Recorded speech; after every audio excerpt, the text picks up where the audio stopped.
இதை கொடுத்து பொங்கல் தொகுப்புகின்றார். அன்னைக்கு 5000 கொடு என்று சொன்ன ஸ்டாலின் இன்னைக்கு வெறும் 103 ரூபாய்க்கு ஒரு பொருட்களை கொடுக்கிறார். அதில் பார்த்தீங்கன்னா 25% மக்கள் வாங்கவே இல்லை. எதற்கென்றால் மக்கள் மீது அக்கறை இல்லை.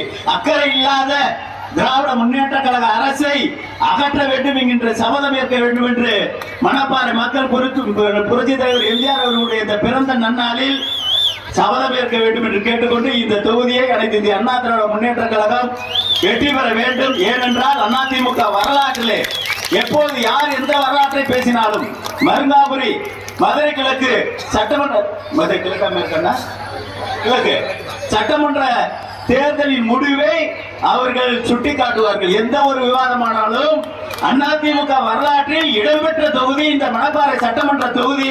எனவே அந்த பெருமை சேர்க்கின்ற வகையிலே நீங்கள் வரும் சட்டமன்ற தேர்தலில் அனைத்து இந்திய அண்ணா திராவிட முன்னேற்ற கழக வேட்பாளர் இரட்டை இலை சின்னத்தில் அவர்கள் வாக்களித்து வெற்றி பெற செய்த இந்த தொகுதியோட வளர்ச்சிக்கு, ஏனென்றால் இங்க இருந்து கல்பாக்கத்துக்கு போய் எதுவும் சொல்ல முடியாது.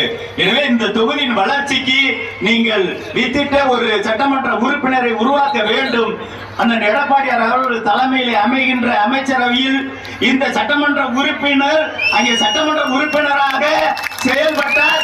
உங்களுடைய கோரிக்கையை எல்லாம் இங்கே வலியுறுத்தினார், பெற்று தந்தார் என்ற பெருமையை தேடி தருவதற்கு நீங்கள் எல்லாம் உழைக்க வேண்டும் என்று கேட்டுக்கொண்டு அன்போடு விடைபெறுகிறேன். நன்றி, வணக்கம்.